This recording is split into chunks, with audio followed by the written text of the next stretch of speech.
बिस्मिल्लाहिर्रहमानिर्रहीम, अस्सलाम वालेकुम वरहमतुल्लाह। मेरा नाम होम्योपैथिक डॉक्टर अशफाक ख़ान है और मेरा ताल्लुक़ स्वात पाकिस्तान से है। आज हम एक दवा होम्योपैथिक की बहुत बड़ी दवा है, उसको आज हम डिस्कस करेंगे। और वक्त ज़ाय के बगैर अगर मैं आपको उसका नाम बताऊं तो वो एलोज़ है।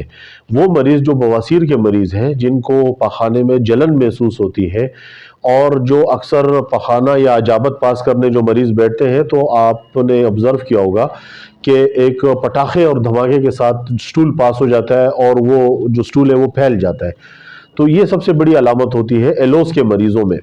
उनका जो स्टूल होता है वो नरम होता है, यानी शाज़ो नाज़िर उसमें खुश कब्ज़ होगा, लेकिन स्टूल पास होगा, नरम स्टूल पास होगा तो वो भी एक पटाखे और धमाके से पास होगा, यानी हवा के अखराज के साथ, और इर्द गिर्द का जो स्टूल जो है वो कमोड पर फैल जाता है।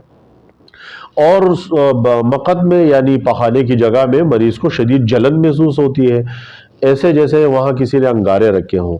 बवासीर के पुराने मरीज़ों में अक्सर अंगूर के गुच्छों की तरह से उनके गोमड़ जो है वो पखाने के साथ बाहर निकल आते हैं, और वो उंगली की मदद से उनको अंदर करना पड़ता है।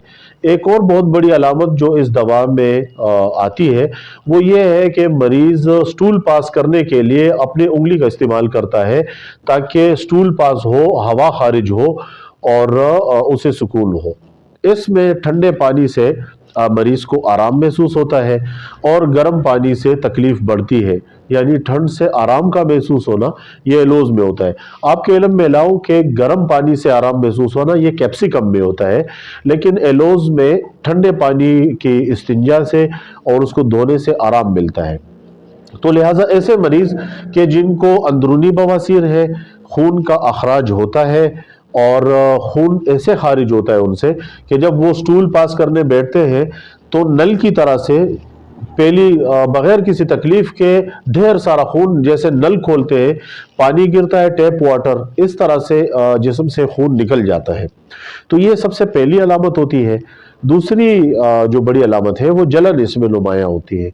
और तीसरा सबसे बड़ी जो अलामत है वो हवा का खारिज होना होता है, कि स्टूल जो है मामूली सा स्टूल भी एक धमाके और पटाखे के साथ खारिज होता है। वो मरीज़ जिनका पेट ख़राब हो जाता है अक्सर अंग्रेज़ी दवाइयों के बेदरेग इस्तेमाल करने से, या कोई कुश्ता जात वगैरह इस्तेमाल कर लें, उनकी गर्माइश की वजह से उनको आंतड़ियों में वर्म या ज़ख़म की कैफियत बन जाए, तो उसके बदअसरात को, यानी चाहे वो बहुत ज़्यादा गर्म दवाइयाँ इस्तेमाल करने के बदअसरात हो या कोई भी ऐसी चीज़ हो, तो उसके बदअसरात को दूर करने के लिए एलोज़ से बड़ी कोई दवा नहीं है। छोटी ताकतों से लेकर के बड़ी ताकतों तक का इसमें इस्तेमाल होता है, यानी 30 से 6 की ताकत से लेकर के 30, 200 और 1M तक हम इसे इस्तेमाल करते हैं, और इसके बेहतरीन रिज़ल्ट है। उम्मीद करता हूँ ये वीडियो आपके लिए फ़ायदेमंद होगी। अगर आपको आंतड़ियों में वर्म या पखाने में खून का आना, या आपको मक़द में जलन वगैरह, आपको फिशर है, फिस्टूला है, या पखाने की आंत से मुतल्लिक़ किसी भी किस्म की कोई भी तकलीफ़ है, होम्योपैथिक में उसके बेहतरीन अद्वियात और इलाज मौजूद हैं। आप चाहें तो अपने ऑनलाइन इलाज के लिए हमसे रब्ता कर सकते हैं। बहुत शुक्रिया, बहुत शुक्रिया। Thank you very much. Allah हाफ़िज़।